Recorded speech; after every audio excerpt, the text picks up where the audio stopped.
Our first presenter today is Dr. Warrie Means. Dr. Means is in the Department of Animal Sciences. He is an extension meat specialist, cook extraordinaire, and banjo player, and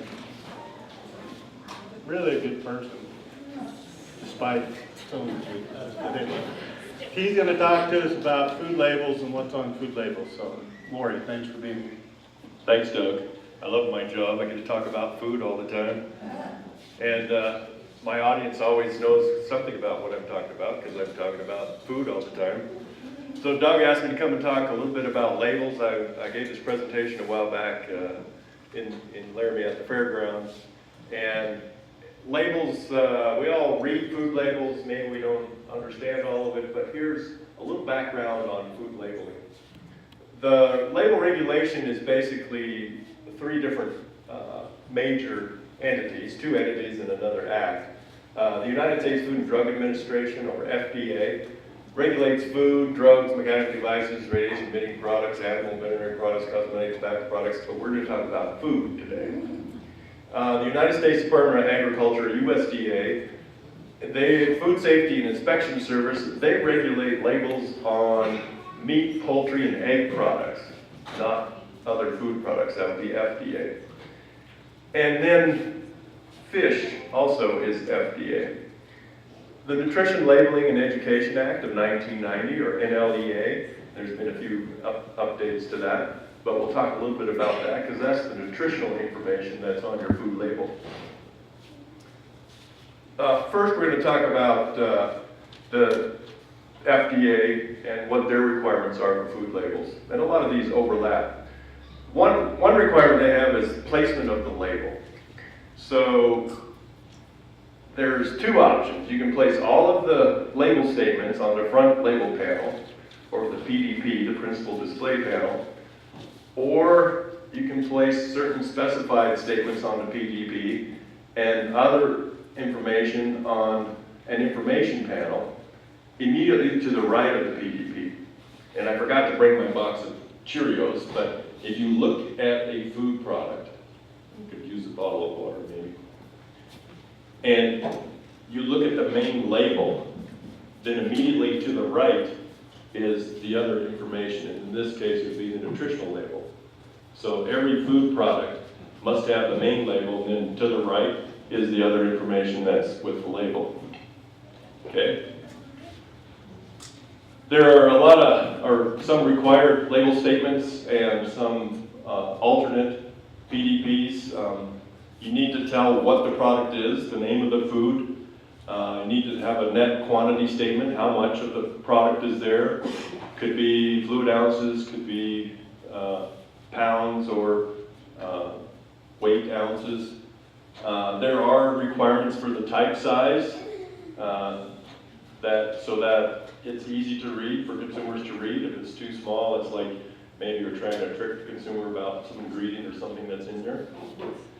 The information panel immediately to the right of the PDP, usually, or it could be on the front panel. If you can't use that panel in small, like a snack stick or something like that, there's some other options that the processor can use. But we want to talk about intervening material. Intervening material is information that the food manufacturer may want to relay to the consumer, but is not required on the food label. And it's not allowed to put that intervening material between or amongst the information that's required on the label. Again, they're trying to keep the label simple and easier to understand. So that can be on the label, but it can't be in between or mixed in with all the other requirements on the label. Okay?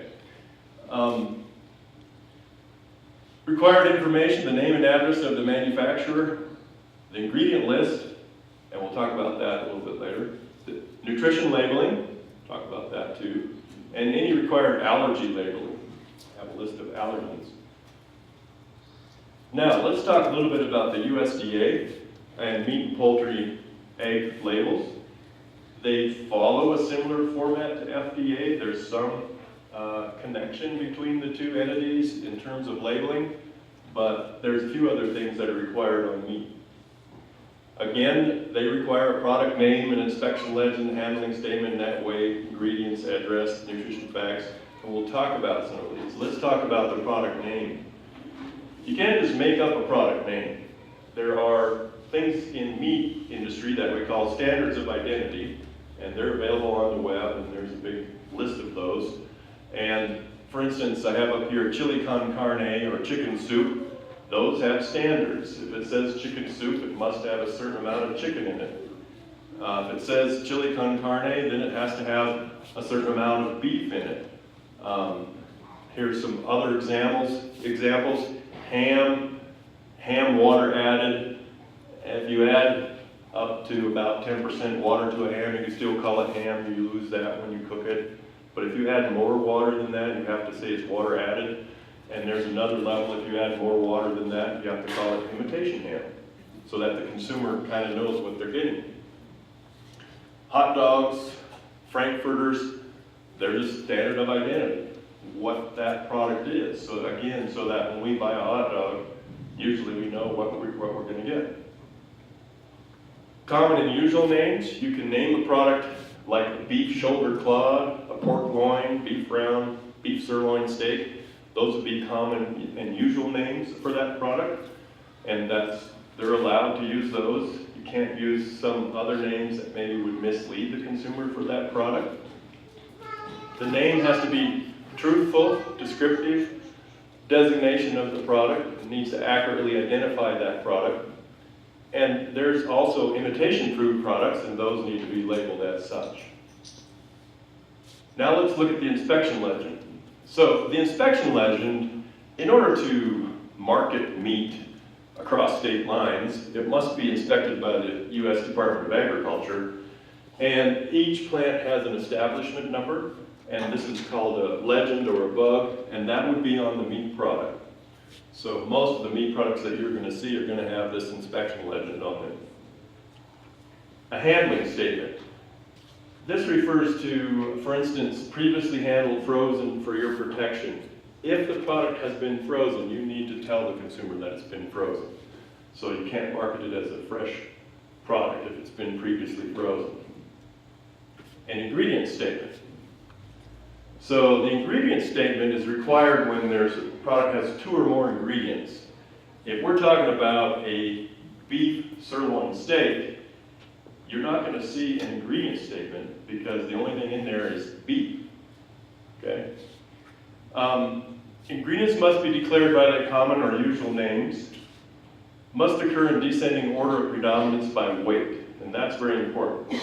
So if we had a frankfurter and it said beef, pork, water, you know there's more beef than pork and more pork than water. They're in order of predominance. They're not required when the product name provides a complete identification, like the chicken breast with rosemary extract.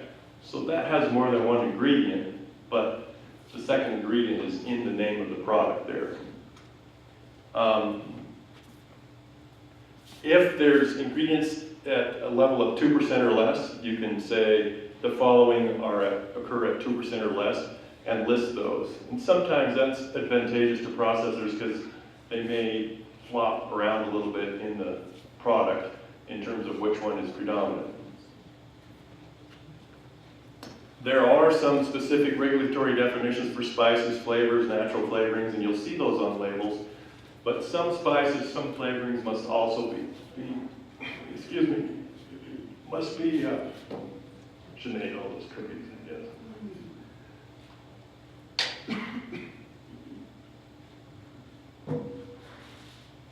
Some of these must be listed specifically because some people may be allergic to them, or because paprika, for instance, it can be used to color foods, so it must be listed. It can't be listed as just a spice.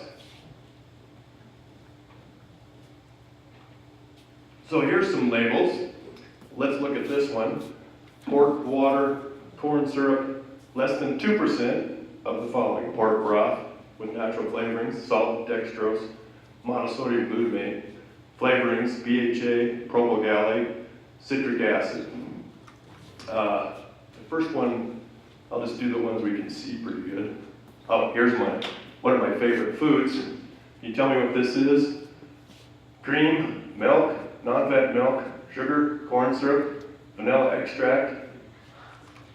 Yes, ice cream. Mono and diglycerides, guar gum, locust bean gum, polysorbate 80, carrageenan, and annatto. And then it says at the bottom contains milk. Has to say it contains milk because milk's an allergen.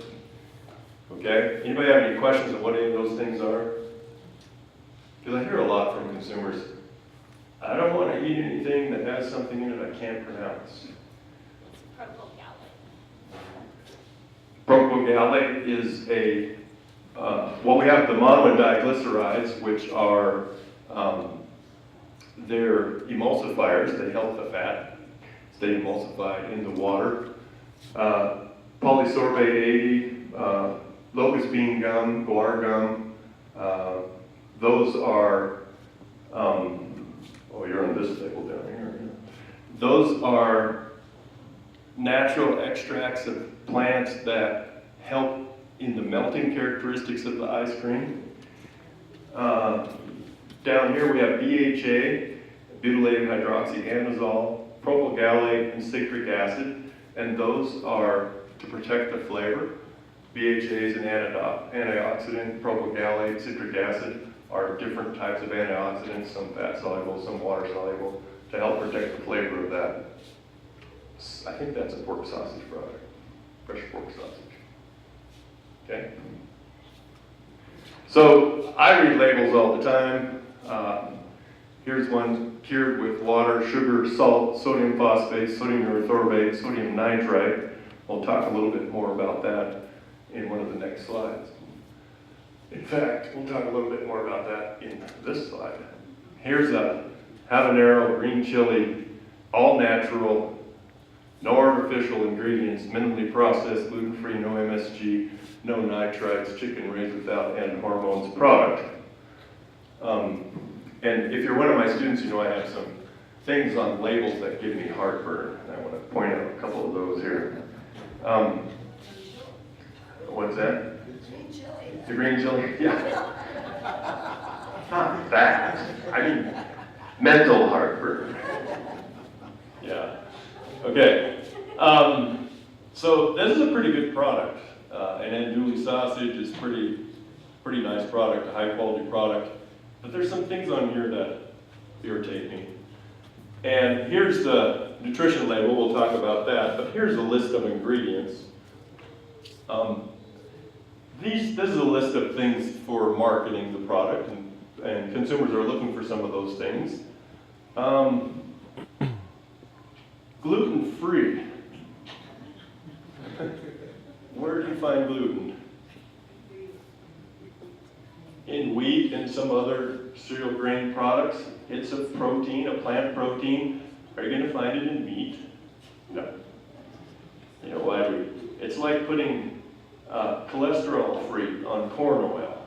Where do we find cholesterol? Only in animal products.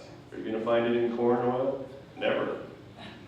But it's on the label really big. You know. But what I want to talk about is the ingredients. It says no nitrites. Personally, I think this is misleading because here's the ingredients: chicken, fire roasted green chilies, which includes green chilies, water, citric acid, and salt. Cilantro, salt, tequila. Seems like a waste of good tequila to me. Spice, jalapeno peppers, turbinado sugar, celery powder. Okay, celery powder is used in a lot of meat products that make the claim no nitrites, no nitrates. Because celery powder is high in nitrate. Okay, nitrate is NO3. It's converted, and they actually sometimes convert this microbially to NO2. So they add this to the product. It does have nitrites in it. It's added via the celery powder. I don't have a problem with it. My problem is when you say there's no nitrites, but really there is nitrites that you're adding intentionally via the celery powder to make a naturally cured product. Habanero peppers in a pork casing. Some people don't eat pork, so this would be chicken with a pork casing. nutrition facts, NLEA.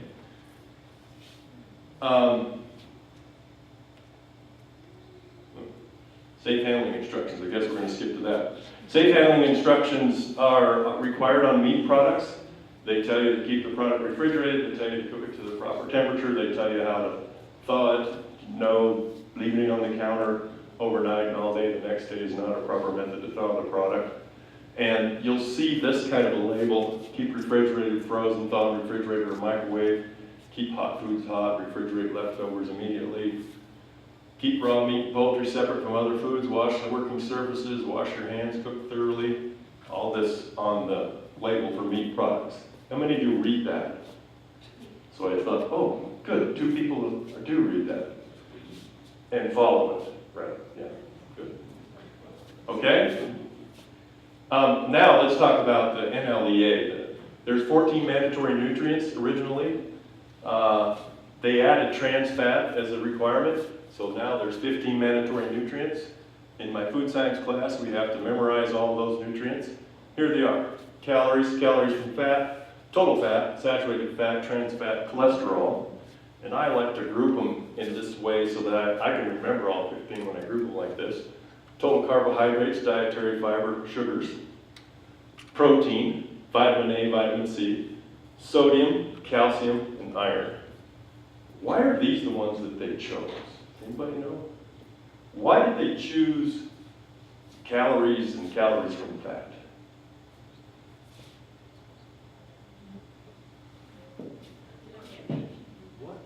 Yeah, so we know how many calories you're eating, how many of those calories are from fat. Yes, sir. Coupons. Pardon? Coupons. Coupons?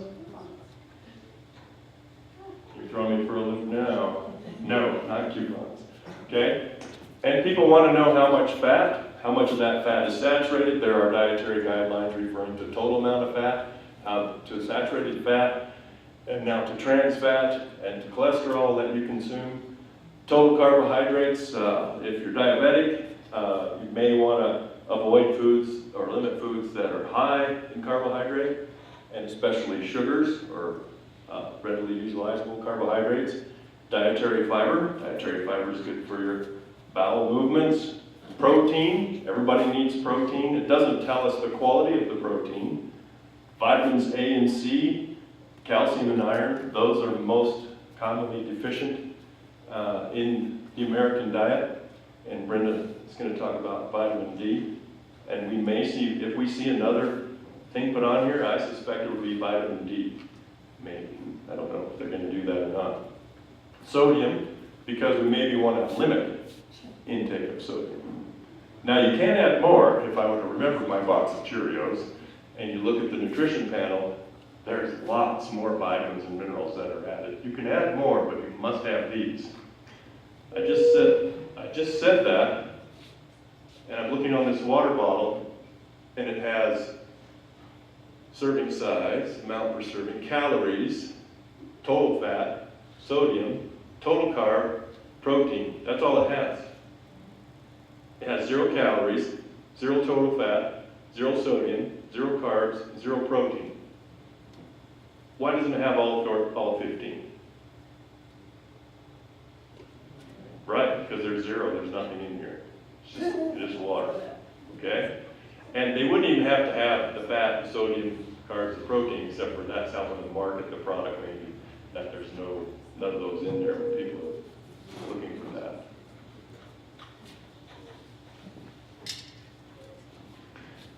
The serving size is important in NLEA. They're defined as amount customarily consumed, and you can't like trick the label by having a pie and saying, well, this pie is going to be served in 27 different pieces so that you're not going to get a lot of anything in every piece. No, it has to be like 6 pieces or 8 pieces that you would normally cut the pie into.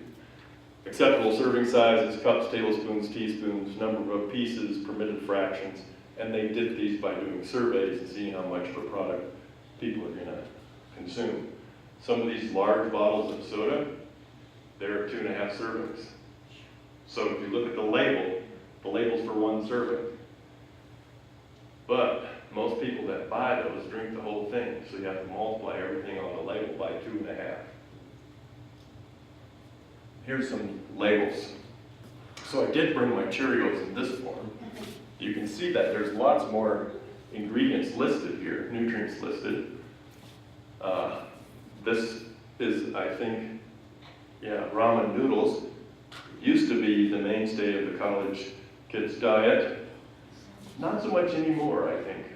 Not some still, but not so much. Okay, and it lists in a serving size calories, and fat, total fat, saturated fat, cholesterol, sodium, total carbohydrate, dietary fiber, sugars, protein.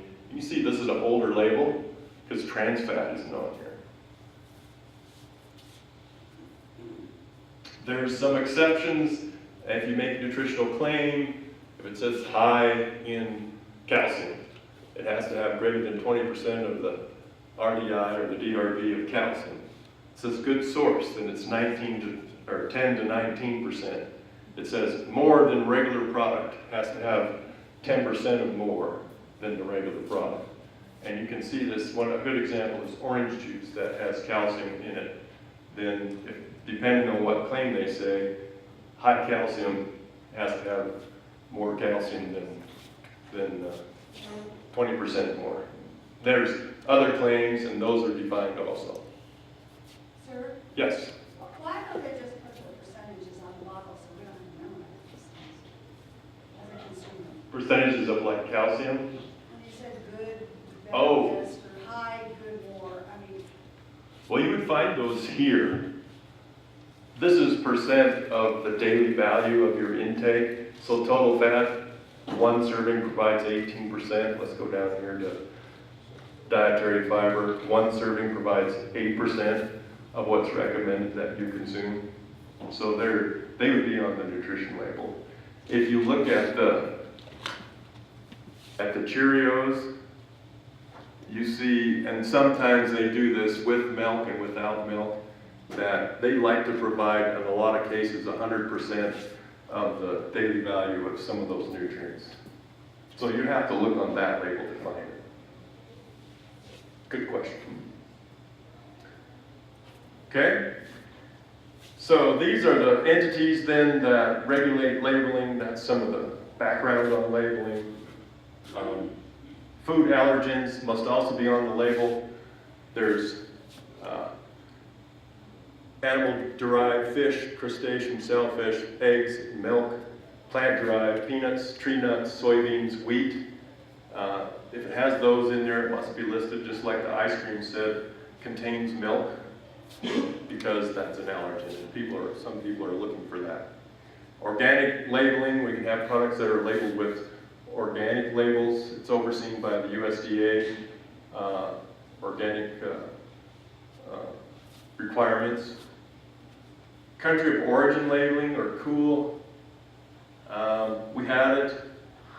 It was required for ground beef products even. Now we don't have it. We may have it again. I don't know. It's kind of a controversy in the industry. The things some people say, I don't want anything on the label I can't pronounce. That's really impossible. I don't want any chemicals in my food. I don't want any toxins in my food. So food is derived from living cells, okay? Food is made up of edible chemicals or biochemicals. Some of those we can pronounce. And toxicity really is determined by dose and frequency. Some foods have toxins? Yes. There's only over 800 compounds identified in coffee. Most people don't even think about coffee. Some of those are probably toxic, but not in the amounts that we consume them. There's all kinds of chemicals, and one that a lot of people talk about is MSG. Have you heard of MSG? Monosodium glutamate. Glutamate is glutamic acid, which is an amino acid. It's monosodium salt of an amino acid. It's not a big deal. If it's used properly, it can enhance the flavor of products. And if you look at the literature, all the purported problems with MSG are way blown out of proportion. Very, very few people have issues with it, and that's why it's still used scientifically. We don't have any documentation that it's a huge problem. Some other things consumers want on labels are cooking instructions. If it's low sodium or fat or cholesterol or carbohydrate, gluten-free is a big one today. Approximately, I think last data I saw, 5 to 7%, Mary Kay, is that right, of the population is gluten intolerant, not necessarily allergic, but gluten intolerant. So somebody in this room probably is. GMO-free, organic, natural, local, these are all other things that could be on the label, but aren't necessarily regulated. Anybody have any questions? Yes. Can you give examples of high quality and low quality protein? Yeah. Protein quality has to do with the type of amino acids that are present in the protein and the quantity of those amino acids. Our body needs a certain ratio of those amino acids to build protein, muscle, or enzymes that we are building every day. So it makes kind of sense that animal food products, meat, would be a higher quality protein product. Eggs are considered one of the highest. Milk is pretty high. And if you think about an egg has to have all the amino acids that are required to make a chick. And a chick is very similar to a human, protein-wise. There are some foods that have a lot of protein, but don't have a high biological value, we call it. So quality of protein. And a very old and tested and true thing that people do that don't eat animal products are they mix sources of protein. And one of the oldest examples is rice and beans. And you eat them in the same meal, the beans supply the amino acids that are missing in the rice and vice versa. Okay? So rice is low in lysine, but the beans are high in lysine, so you get that complementation, it's called. Is that enough? Yeah.